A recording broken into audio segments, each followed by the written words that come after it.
close enough to each other? Sorry. Pardon? Welcome to Shema Shariel, another evening of opining through the scripture. Tonight we shall discuss anti-Semitism and one of the famous parables of Yeshua, the parable of the lost sheep. But First, can you define opining? Opining, to discuss. I like it. Okay, we can do that. We're ready to discuss. Ready to opine, Opine. which is better than oak. Then oak or Pine, oak. It was har humor. har. This is my good stuff. So, let's face it, there's been a lot of noise about anti-Semitism, a lot of heavy activity, and not just globally, but even more so here in the U.S. And in Colorado, we had our own little issue just last week. It wasn't a little issue. It was a very dangerous, crazy person. Yes. But anyway, tell us what you've discovered, because I know you've been looking at the anti-Semitism and, the stats. Yes. And First of all, a definition of anti-Semitism, if you please. well, I think there is a subtle difference between anti-Semitism and anti-Judaism. And I think what we have seen throughout much of church history is anti-Judaism. Anti-Semitism is radically different. It's definitely more racist bent. It's not religious, but it's more racist bent, because anti-Semitism doesn't stop if a person converts to Christianity or another faith. Anti-Semitism doesn't stop if somebody is secular. Anti-Semitism is definitely race-oriented. It is bigotry against the Jewish people, usually through baseless hatred, through lies, such as the blood libel and other lies throughout history that have been levied against the Jewish people. I find it interesting that a lot of the things, not calling anti-Semitism, but anti-Zionism. Now, most people don't know that Zionism is not a religious movement. And actually, it's quite the opposite. Zionism has its roots in being communist, almost an anti-God movement. Mm-hmm. Yes. In fact, let me tell you, I was at a kibbutz a few years back in Israel, and it was a Zionist kibbutz. And the people were marvelous and such. And I asked him, well, do you have a synagogue here? Do you have a place? He says, yes, it's down in the basement, right beside the bomb shelter. So we go down to the basement, there's like 4 or 5 chairs, and blew the dust off the Torah type stuff, because a Zionist is not necessarily a religious Jew. Right. But there are people who really are very pro-Israel. These are my people. This is who we are. This is the Jewish world we want to build. In fact, Yes. almost all the kibbutzes are Zionist by nature, but not religious at all. That is correct. That is correct. And I think it's a unifying faction. It's interesting that we have the UMJA conference coming up, and it's called Akhdut. Akhdut? The theme is unity, and the importance of unity within the Jewish people, because as the Jewish people, regardless of background, regardless if you're secular, if you're atheist, if you're agnostic, if you're a socialist, the Jewish people come together for a desire to want to live in peace, and that's what Zionism in many ways represents. Just a desire to want to be able to see the Jewish dream lived out in peace. Does that mean we agree with all Zionists on every issue? No, of course not. No. But we do support the idea that the Jewish people have a right to exist. The Jewish people have a right to live in peace and not be persecuted and not be hated, regardless of a political or religious affiliation. Mm-hmm. I think the whole concept of Zionism is leave us alone and let us be Jews. Yes. You know, and Zionism was really born in the late 1800s, but it became powerful after World War II.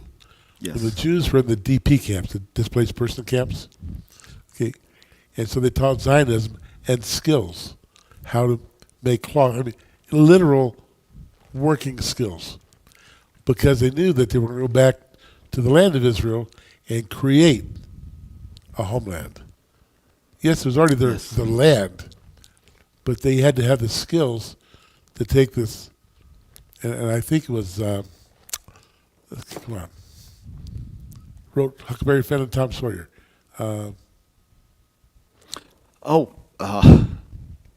For some reason, C.S. Lewis comes to mind. I know it's not No, Mark Twain. Mark Twain. Mark Twain wrote a book called I think it was Israel, the Desolate Land. Correct. He actually went there and toured, and so it's just a pile of rocks. And that there were no roads to speak of in the entire country. And so when the Zionists went back, okay, after World War II, some of them are religious. A lot of the religious Jews, especially the American religious Jews, refused to go to Israel. So what we found is that they took people and taught them trade and skill, identity, camaraderie, but not Torah. And so every man, woman, and child carried a gun. Every man, woman, and child had a task to do.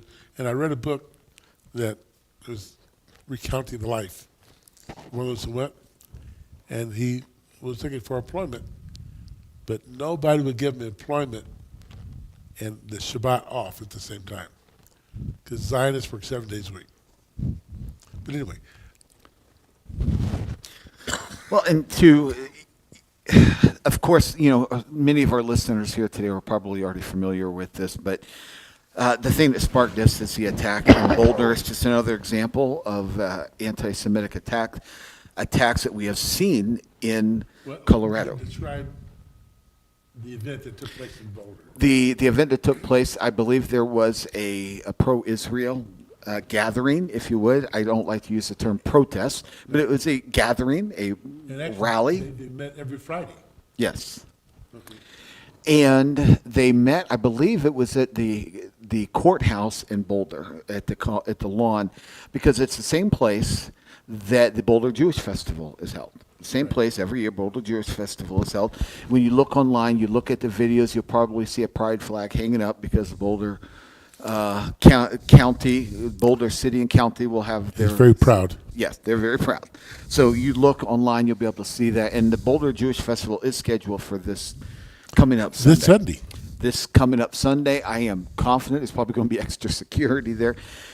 But it hits really close to home because it's something that my family and I have made a practice of for quite some time. We don't go every year, but we go quite a bit to the Boulder Jewish Festival.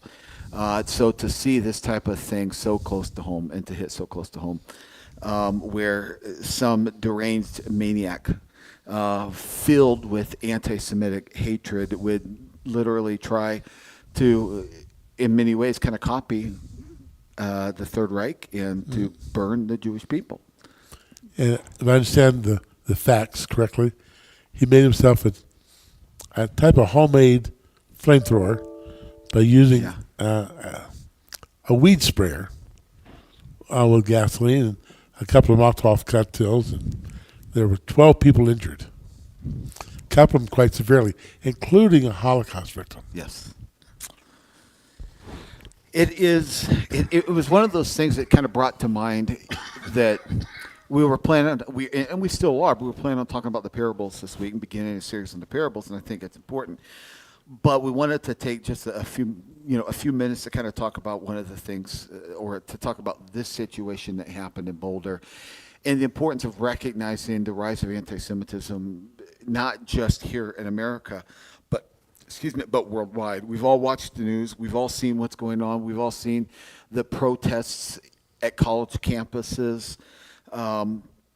But I mean, there's some startling statistics. I was able to write down a few Now, statistics from the government. But Rabbi, let's just you and I be honest for a moment. yes, absolutely. Are we making a big deal out of nothing? I mean, a event, something rare, something unusual, a guy who's deranged, even though he was not in the country legally.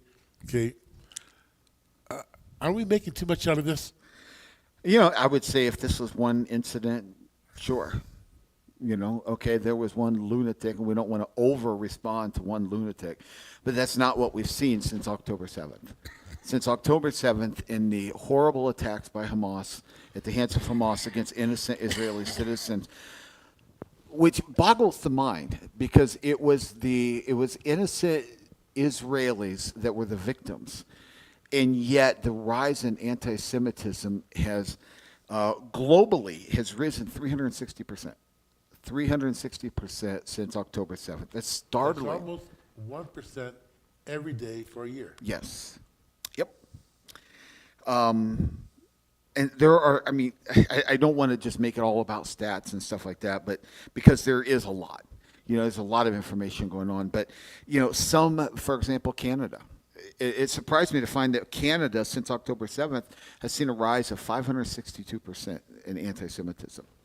That Jewish people represent 2.4% of the American population, and yet are the victims of 60% of religious-based hate crimes in the United States. 60% of religious-based hate crimes in the United States. We can go on and on and on and look at the stats, look at the facts that are. And the reality is that we have young Jewish men and women who are afraid to go to school. They're afraid to go to college because they see what happens. They are seeing it. They've experienced it. They've been on campuses. Excuse me. Absolutely. But Rabbi, 500% sounds like a big deal. But if you only have 5 crimes, then it becomes 6 crimes. Well, and that would be true, but we've seen an increase from. Excuse me, my math is wrong. That's 5 crimes become 25 crimes. Yes. But what's that among 400 million people? Well, and that would be true if that were the only outlier. But we've seen since October 7th, the crimes rise from 1,832 religious-based crimes against Jews to 10,000. 1,800. 1,800 to 10,000. In the U.S.? In the U.S. 10,000 hate crimes against the Jewish people in the U.S. since October 7th. Well, I knew of one was 3 weeks ago. The governor of Pennsylvania, Shapiro. Yep. Mm-hmm.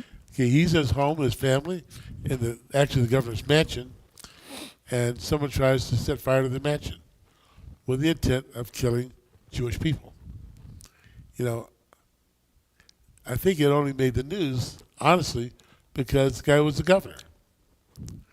And I'm surprised that the Boulder event made the news, except it was, how should I put it, a very high-profile event. But it quickly disappeared. It did. And yet, what do we hear about this? But the one city, which you might be surprised at, that I'm applauding, literally applauding, is New York City. New York City has an outrageous number of crimes against Jews. And so the mayor there, about a month ago, established an anti-Semitic crime unit to hunt these people down particularly and to prosecute them particularly. You can be Chinese, but they're not going to mess with you. This particular unit is strictly an anti-Semite, anti-Jewish task force. That is a blessing. That is a blessing to hear, because I know I may not agree a whole lot politically with the mayor of New York City, just like the governor of Pennsylvania. There may be significant. The governor of Colorado, matter of fact. Yes. And Boulder, Boulder is not exactly a conservative mecca. It's known to be very left-wing, very liberal. But there are still our Jewish brothers there. Even though we may disagree on some political issues and even on some religious issues, they're still our brothers and sisters, and we still come to their defense, and we still mourn, and we still feel sorrow when tragedy happens. So I'm glad that even though it's rare, we're seeing the mayor of New York City step up and to do the right thing and to point out where true hate crime is. True hate crime, and I'm sorry if I offend people, but I would say get over it. True hate crime is not saying a transgender man can't go into a woman's bathroom. That's not hate crime. True hate crime is spraying gasoline or kerosene on individuals trying to set them on fire. True hate crime is burning down a man's home simply because he's Jewish. True hate crime is attacking a synagogue and burning it down, or painting swastikas on the synagogue. Those are true hate crimes. Now,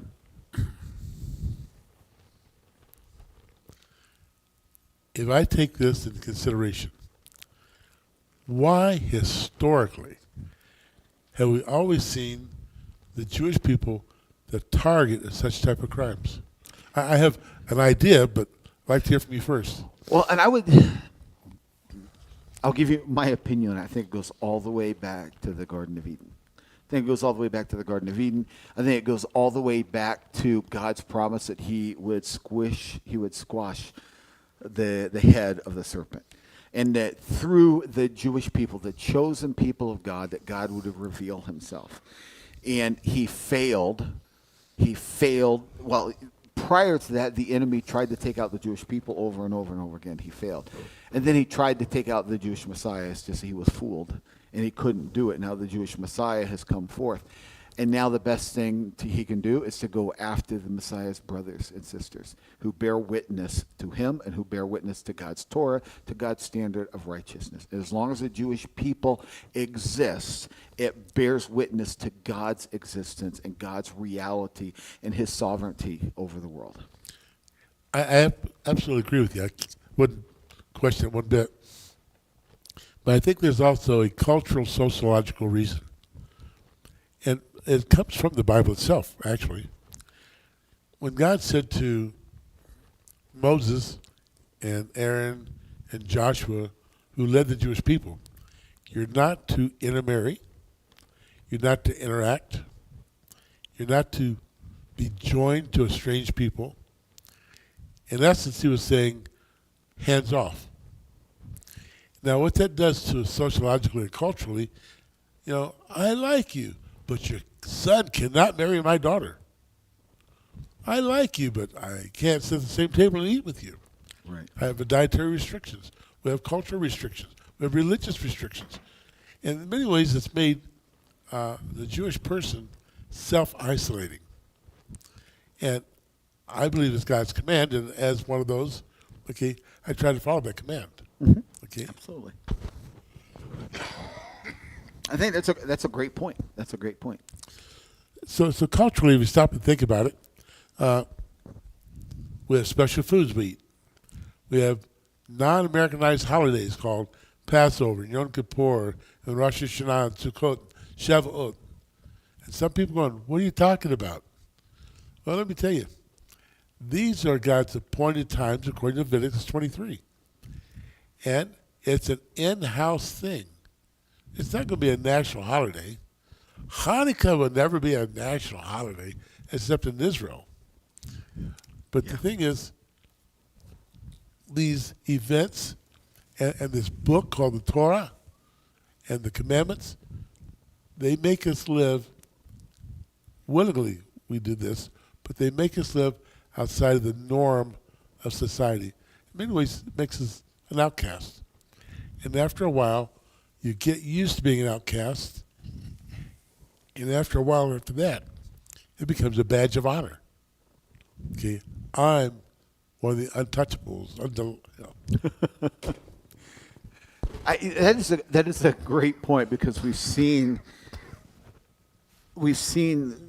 oftentimes the failure of the Jewish people through assimilation, through an attempt to assimilate into the rest of the world, instead of grabbing hold of and taking hold of the call that God has given us to be a unique people set apart from the rest of the world, a nation of priests. That there is that calling to represent God as the firstborn sons and daughters of the Most High, as a priesthood to all the nations. Just like, the priests in Israel, the Levites and the Cohens, they had certain restrictions about who they could marry, who they couldn't marry.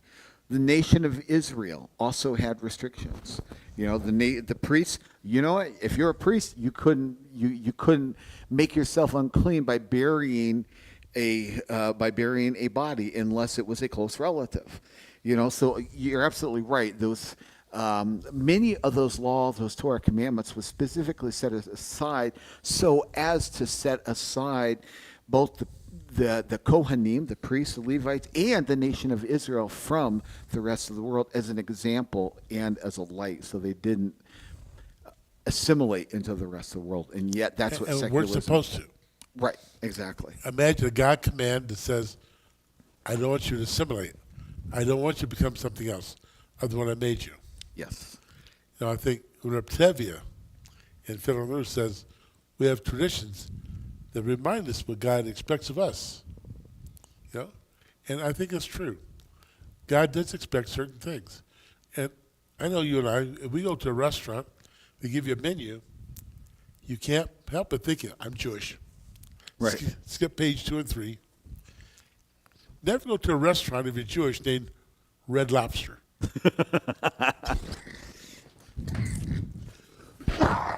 Or it's really hard if you're Jewish to go to a German restaurant. Yes.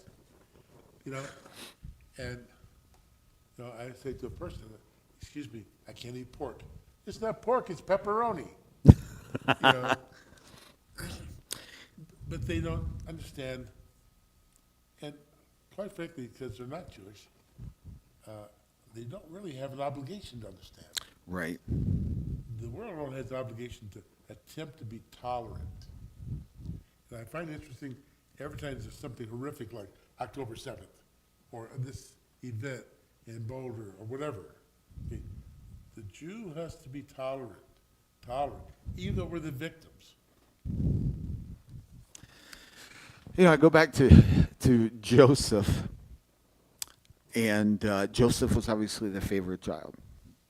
Joseph was obviously the one that was chosen by Jacob to be what he thought at the time would be the one to carry on that blood lineage, to carry on the name, to carry on the promise that God gave to Abraham. And at that point, I don't think Jacob understood it was going to be all of his sons. But that created a lot of animosity between Joseph and his brothers, to the point where his brothers would turn on him. And I kind of look at the same thing on a worldly stage, that God has set the Jewish people apart for a reason. That there's great blessing, there's great benefit, there's also great responsibility, even greater responsibility.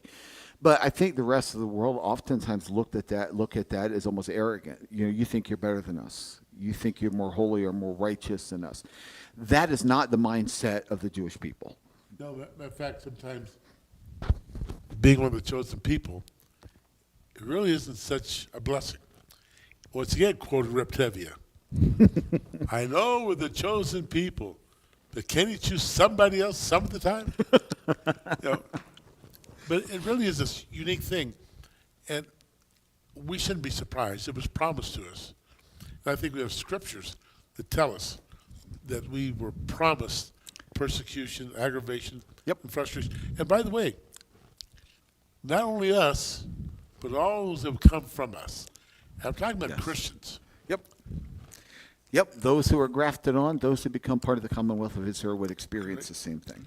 The number of Christians throughout the world globally last year that were martyred was over 32,000. Christian martyrs 1 year.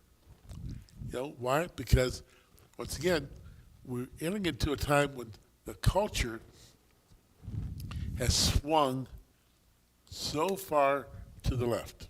Yes. That anybody that has a concept of morality or an old Bible mentality or a conservative right or wrong understanding are considered the enemy. And we see it, of course, in politics, easily. Okay? If you're not one of the new thinkers, then you're a stinker. You're a new thinker or you're a stinker. Those are your choices. Yes. And I think you're right on a multitude of different levels. I can't help but think that those like this man, I'm not even going to give the dignity of mentioning this man, his name, but the man in Boulder. But I'm going to be blunt and say he's a coward.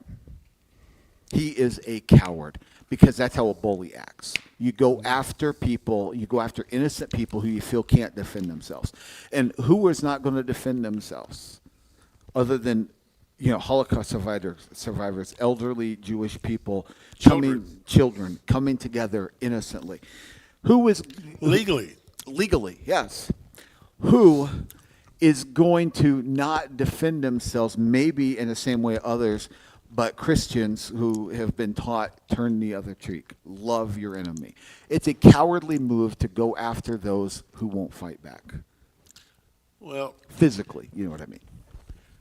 I tell you, just on that note, and I don't want to belabor it, but there was a reason Jesus said to Peter, go buy a sword. I agree. Yes. And I'm going to be honest, I'm a little mathematically inclined. I only have two cheeks. And by the way, friends, it's not a sin to duck. You know what I mean? Yep. If my Lord can take it and take it all the way to the cross, okay, if I can see my ancestors who paid the price, I think I can find a little courage along the way. But absolutely. This persecution, and I think we have a couple of scriptures on it. Yes. So the first I have is in John 15, 18 through 20. It says, and I'm reading from the Tree of Life version, if the world hates you, know that it has hated me before you. If you were of the world would love you as its own, but you are not of the world. Since I have chosen you out of the world, therefore the world hates you. Remember the word I spoke to you. A servant is not greater than his master. If they persecuted me, they will persecute you also. If they kept my word, they will keep yours also. I think it's important to remember that he is speaking to his Jewish disciples. His own people. Yes. And he's saying, you were of the world. If you were of the world, then the world would love you. But you're not of the world. Like you were saying earlier, you were set apart. You're unique. You were different. You are not supposed to blend in like everybody else. And because of that, you are going to be hated. Mm-hmm. I think when people go into the military, first thing to do is give them a change of clothes for everybody looks like. They shave their heads so everybody looks like. The idea is that they should have a common identity. And I know that growing up in the 60s and 70s, those who were in the military, they wore uniform, but they weren't loved because it was the anti-war movement. Yes. Okay. In many ways, the same thing is true. If a man wears a badge, he's an officer, he's not generally loved and embraced. Right. Okay. That's true. It's the uniform. Okay. It's the uniform. Yes, that is true. That's a great point. Okay. But we're promised persecution. If they didn't like him, they're not going to like you. You're absolutely right. And getting back to what you were talking about earlier about turning the other cheek. I've only got two cheeks. I can only turn so much. And I think ultimately that oftentimes it's misunderstood because slapping somebody in the cheek is not meant to physically assault them as much as it is meant to humiliate them. It was a sign of humiliation. And I think Yeshua was telling them, don't respond humiliation with humiliation. Because you are humiliated, don't turn around and humiliate somebody else. But the Torah is very clear, and I think, of course, Yeshua is the author of the Torah, and I think the rest of his teachings line up. We not only have a right to defend ourselves, we have a responsibility to defend others, especially the innocent. It is our responsibility to come to the help of those who can't defend themselves, the most innocent amongst us. So in no way, shape, or form do I believe, like some have taught, that Yeshua was teaching a pacifist lifestyle. That's not what he was teaching at all. I think he was simply saying that yes, you have a right to defend yourself, but the kingdom of God will not come through the sword. It will come through peace. It will come through love and compassion. But that doesn't mean that you don't have a right to defend yourself. Well, before we move past this point about Yeshua being a pacifist, if I understand twice, you'll find two different places in the history of the scripture, he made a whip and drove the people out of the temple. That's true. Yep. Not a very good pacifist. No. Might have been the son of God, but a terrible pacifist. You know? And I think there's a time for righteous defense. You know, I did a whole class once on the biblical right of self-defense and found that in Ezekiel 33 and 35, if the pastor, rabbi, the priest won't defend his congregation, literally, okay, Yeah. he'll be removed. No? And that's A good Ezekiel point. 33 and all the way to 35. Okay? You know, forgive me, Rabbi. I wanted to change gears just briefly because it got me thinking about a few things that are here that we're dealing with, and I'm backing up a little bit to what we were talking about, especially in terms of the rise in anti-Semitism. I think his name is he's now kind of a social media guy, but he's been in a number of movies, number of TV shows. Michael Rappaport, I think his name is. Mm-hmm. And he's been, some of his comments on social media is getting a lot of attention because he had come from a very, very left-leaning political side. He's a Jew. I believe he is from the Levite line, but he is a Jew. And he has supported Black Lives Matter. He has supported the LGBT movement. He has supported the woman's right to choose. And right, exactly. But since October 7th, he has been very outspoken about a change in perspective. You know, that he talked about how, to my shame, yes, I supported the Black Lives Matter movement. I had the black fist hanging up on my website, and I had the Pride LGBT stuff. And I came to their defense. What I believe I was doing the right thing, and because they were victims in my mind. They were victims. But then he came out and he said after this event that happened in Boulder, he had an epiphany in which he just said, I come to realize nobody's going to come to our defense. After everything, where is the LGBT coming to our defense? Where is Black Lives Matter coming to our defense? Where is all these other left-leaning organizations coming to the right to the Jewish people's right to exist? It's non-existent. They are not there. And he finally said, "I've had enough. And I'm not dealing with that anymore." Can I disagree with you? Please go ahead. Okay, I'm only going to disagree with you because this week I received a phone call from this wonderful Christian lady who I don't know. Matter of fact, she gave me her first name. I can't remember what it was. But she was calling to apologize for the event that took place in Boulder. And she's calling every Jewish synagogue, every rabbi she can find in the phone book, okay, every Jewish person, and trying to make a personal apology to them. So there is a few good, clean-hearted, wonderful, believing souls out there who recognize, abuse. Maybe that's not the word. Persecution. Okay, and is appalled by it also.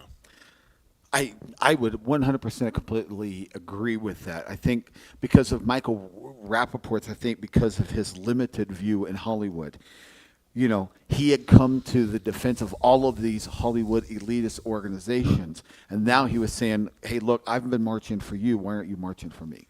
Where are you at now? So from his perspective, he's thinking, we're all in this all alone, where all he has to do is just look across the street and go, you know what? There have been religious Christians Catholics and evangelicals, Greek Orthodox, who have been standing with the Jewish people, since the terrible, horrific events of the Holocaust. There's been a great awakening and a great revival of Jewish and Christian relationships, and they have come. I remember when I experienced my own anti-Semitism a number of years back, and I was working for a Christian ministry, and I was A Jew working for a Christian ministry. yes, yep. Was it wonderful? It had a lot of benefits, but there was also struggle sometimes. But overall, there was wonderful people, and I got to meet a lot of wonderful lifelong friends who worked there, who are great, great, great people. And I remember that when that event took place, in which I was leading the Bible study, and then somebody tried to break into the house, and they couldn't get in. They ended up painting a swastika on the front door, and below it, "Go home, dirty Jew." And I remember all of these friends, these Christian friends that I worked with for years, came around me and lifted me up and said, "You know what? We're here with you. And if you're ready to go to battle, we're going to battle with you." And they meant not just psychologically, emotionally, prayerfully. They meant literally. If you're ready to go to battle, we're going to go to battle for you because we're going to defend you. And that was encouraging to see. I think we all have experienced some anti-Semitism. I'm going to tell you one case back a number of years ago. Okay, now, Rabbi, you know me well enough to know that it's possible I could have a spontaneous temper. And I'm sitting in a restaurant, small town here in Colorado, by myself. Two guys walk in, they go by the table, and I hear them say, "Dirty Jew." They sat down. I took a sip of my coffee, got up and went back going, "You're only half right. I bathed this morning." And I was prepared to throw down. And I find it amazing because we look at the Hasidim, we're supposed to be the most pious and gentle, and yet the young men who are Hasidim, all of them are learning some form of physical self-defense. It's a wise idea. And matter of fact, it's the same thing here in the United States. I had a martial arts school, okay, and somewhere in the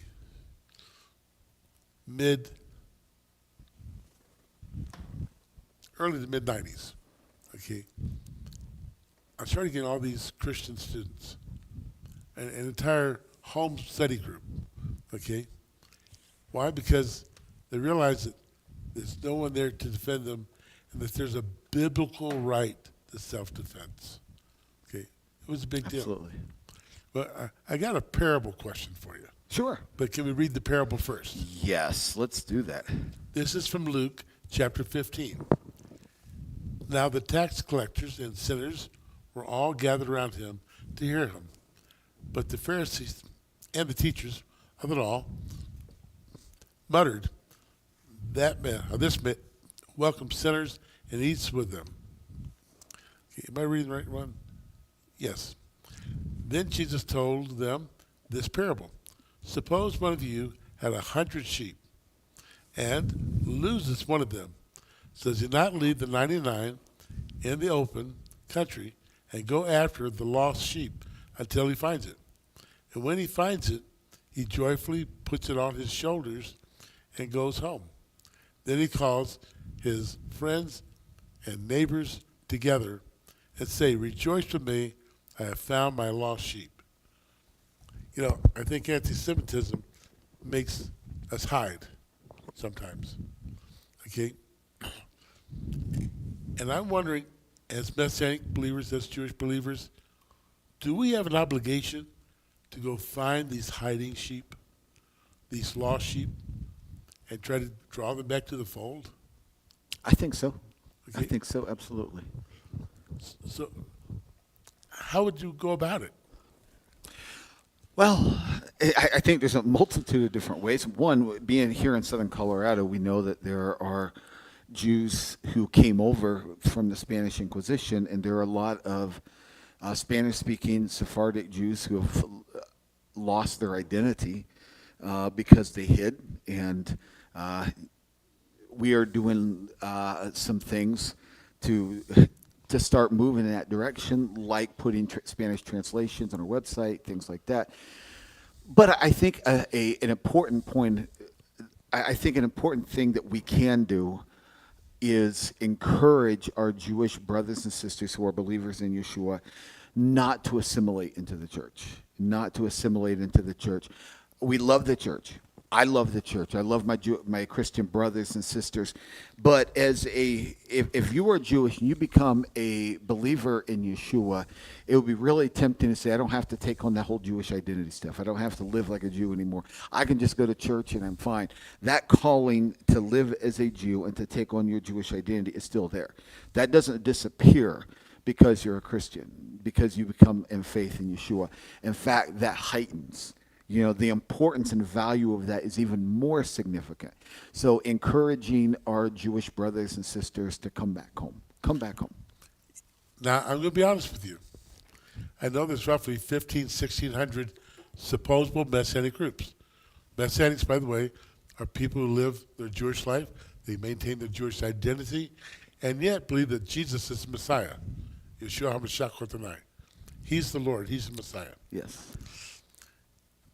But out of that 1,600 supposable, it's my opinion, not Rabbi, that there's only about 250 legitimate congregations in the U.S.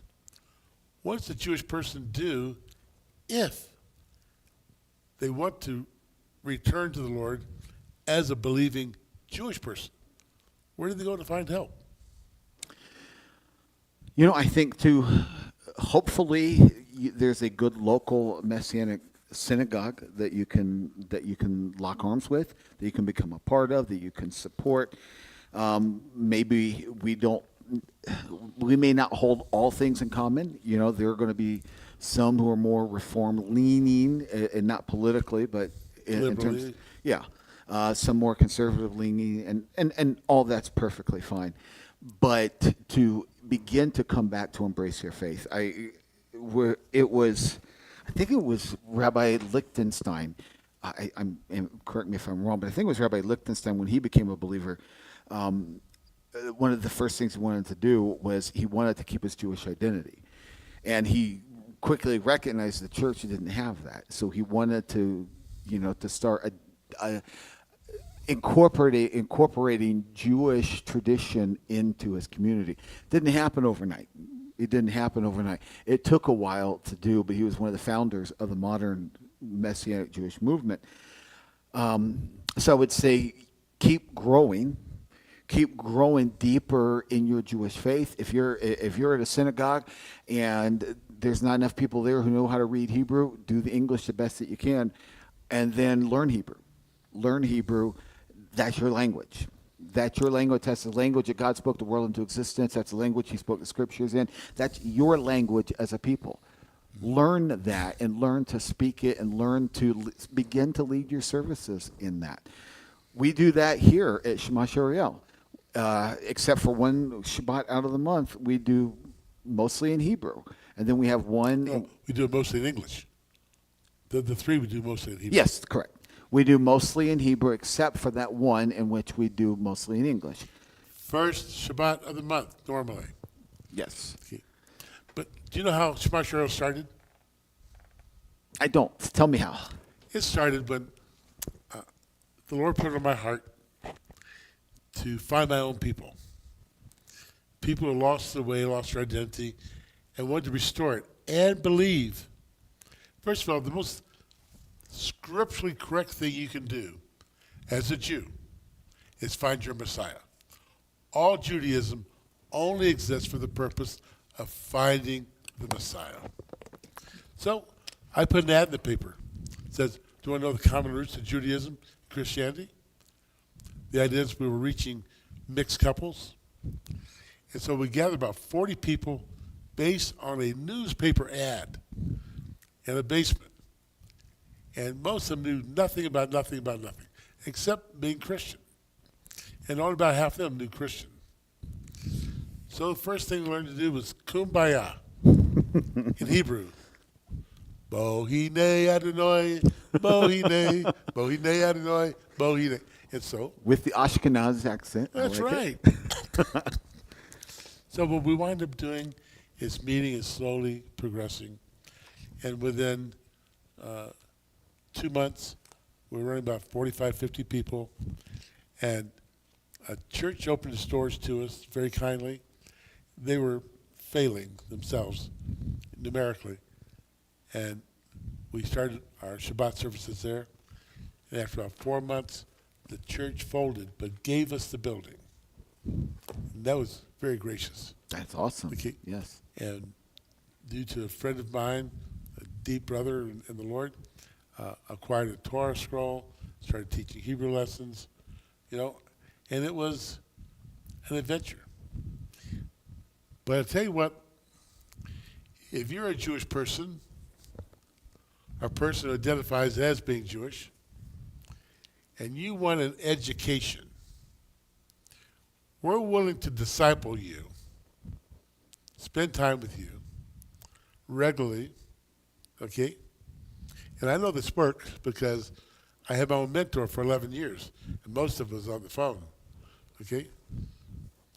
We'll help you find a community and help you get started on going down a messianic, a Jewish Messiah path, okay, that is historically, biblically, and scripturally correct. And what am I going to charge you for this? 0. But Rabbi Rittenhouse would take donations. Okay. But seriously, the number's right there on your screen. Look in the upper right-hand corner, 719-248-6324, and text me a name and a phone number. And I'll get back with you this week. Won't guarantee me today or definitely tomorrow, but this week. I think that's such an important point. You can't get a better deal than that. That's true. You're not going to get it much better than that. I think it's such an important point what you make, because we will not in any way, shape, or form discourage anybody from practicing their Jewish faith. Mm-hmm. We want you to continue to practice your Jewish faith. We want you to re-embrace your Jewish faith if you've lost it. And I know this is allegorical, but when I look at the one sheep that is lost, and he goes after the one sheep, I see how many times if we went into churches, talking to the church about the Jewishness of their faith, talking to the church about Passover or Hanukkah or the High Holy Days or various other things. In many ways, while we're reaching out to our our Christian brothers and sisters, in many ways we're looking for the Jew, the lost Jew who's been assimilated, and we're reaching out and saying, you know what, you belong here. Yeah. Sometimes though, the best you're going to find, especially in Kansas, 2 synagogues in the entire state. In Kansas, you ought to find at least a messianic, sympathetic church, because you still got to have the fellowship. Yes. But with the offer we made to you, you can get legitimate teachings. Okay? Now, I'll go back to this idea of finding that lost sheep, that lost person. At one point I did just go through the phone book, start calling all the traditional Jewish names. Are you the one that we've been looking for? There's this woman, Goldberg, first name Whoopi. Whoopi. Nowhere being Jewish. Nowhere. Okay. That was humor. Okay. But we started looking. And people will say, well, Rabbi Marks, why do you wear the kippah in the restaurant? This is not a kosher restaurant. True, this is not a kosher state. Right. I don't live in a kosher city. So I wear my kippah. I don't eat anything I should be eating in the restaurant. And it's a beacon to the Jewish people around me. And they'll come over and sit down. I talked to one young man and asked what his name was. He said, my last name is Brown, but not really. I changed my name to Brown. It used to be Berkowitz. Oh, yeah, there you go. Yeah. He just got tired of all the grief and the pain. So if you want to, about teshuvah, if you want to be a returnee, then what you want to do is call that phone number, or text that phone number. We do our best. And by the way, if you got a question, we still got a few moments here. Question about the parable, question about the conversation on anti-Semitism. And next week, we're going to cover a couple of the other parables. Parable of the lost son is ideal. And I'd like to suggest a second parable of the shrewd manager. I like that. That's a good idea. And both parables can be found in Luke chapter 15. We're already there. Yes, we're on top of it. Like, who's the guy, the lawyer's on top of it? I'm on top of it. You know? But there's an obligation to find. In fact, the thing that's kind of interesting about the Ezekiel text, he says, if you don't go searching for my sheep, I'll remove them from your mouth, which means they'll no longer be a source of support or energy to you. We have an obligation. And pastors, you have the same obligation for lost souls. We have the same obligation for lost souls. Okay? And you can't do it if you bury yourself in four walls. It just can't be done. And I would say also to our pastors and reverends, priests, you are our brothers and sisters. We serve the same God. We work together for the sake of the kingdom. But at the same time, don't look to try to fill your church. Or encourage the Jewish people to come home, to embrace their heritage, to live out their heritage, and to encourage their people to come home where they need to be. One of the most beautiful and sad things about being a rabbi in the U.S. is you find a young couple who are so good, so sweet, so striving for the Lord. And what happens?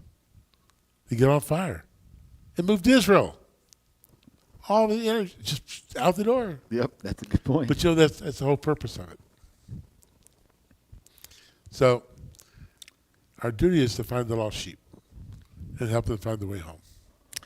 Yes. And I'm going back to what I mentioned earlier, and I do believe that while the majority of the Jewish people in the United States are Ashkenazic, we live in an area that's predominantly Sephardic Jews. And so there's a great opportunity to reach out to those who have lost their identity, sometimes multiple generations back. Sometimes, and I've known a number of friends, people that I call friends now, who light Shabbat candles, and they don't know why. They don't even call them Shabbat candles. They just light candles on Friday evening. They don't know why.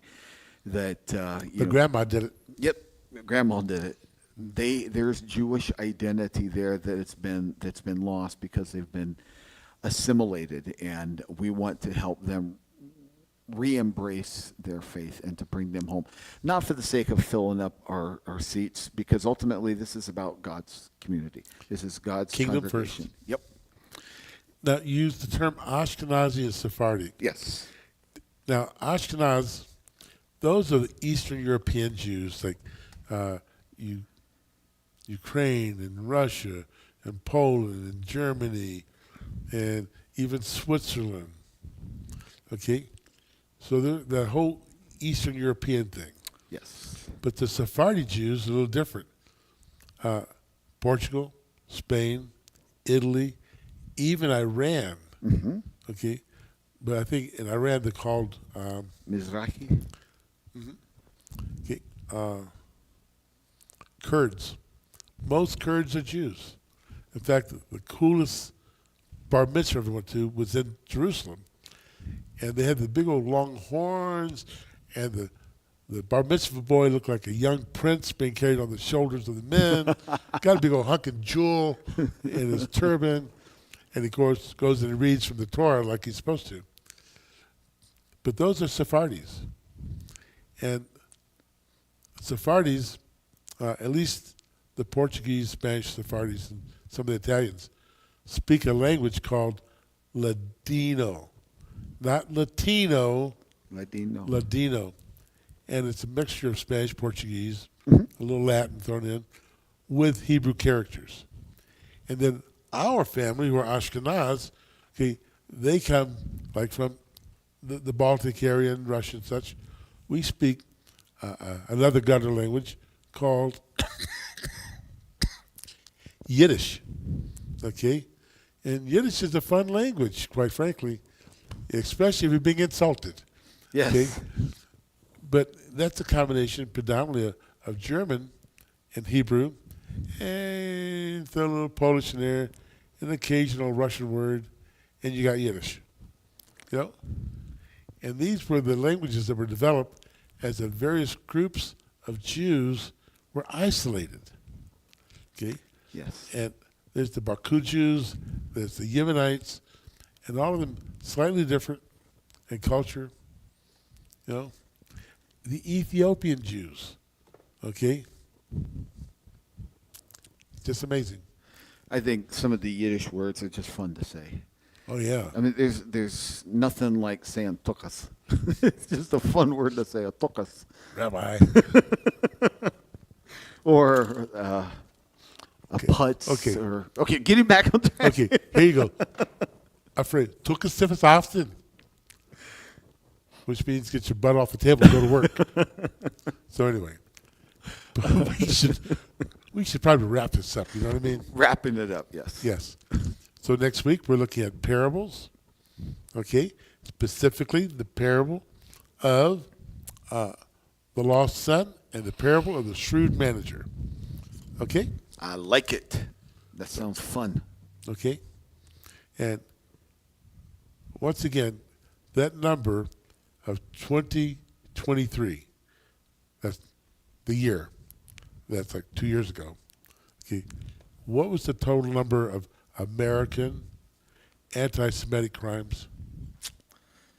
1,800 and something. 1,863, just in the U.S.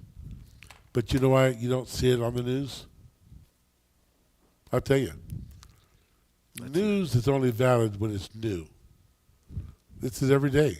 This is true. This is true. It's not new, so it's not news. Right? Yep. Thing in Boulder only made the news because the methodology which had happened was new. That's true. Okay. That is true. You know, close this in prayer? Be glad to. Avinu Malkeinu, our Father, our King, the awesome one who is so highly exalted and honored. We are children. We love you and we serve you and we praise you. Father God, we lift up your people throughout all the world. We lift up your people here in Colorado. We lift up your people across the United States. We lift up your people in Israel and to the four corners, to the four ends of the earth. We ask that you would be with your people, encourage your people, stand with your people.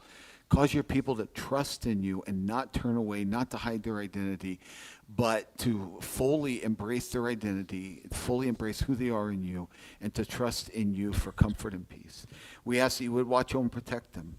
Be with them. Cause your face to shine upon them and bless them. We ask, Father God, that our broadcast here this evening has gone out and has blessed many people, and that many people have heard your word, and that hearts were touched, and that your name is exalted, and your kingdom has gone forth. We ask that you would bring us back here next week together, and that we can continue to study your word through the parables. In Yeshua's name. Amen. Amen. Don't forget, hit the buttons. Shalom.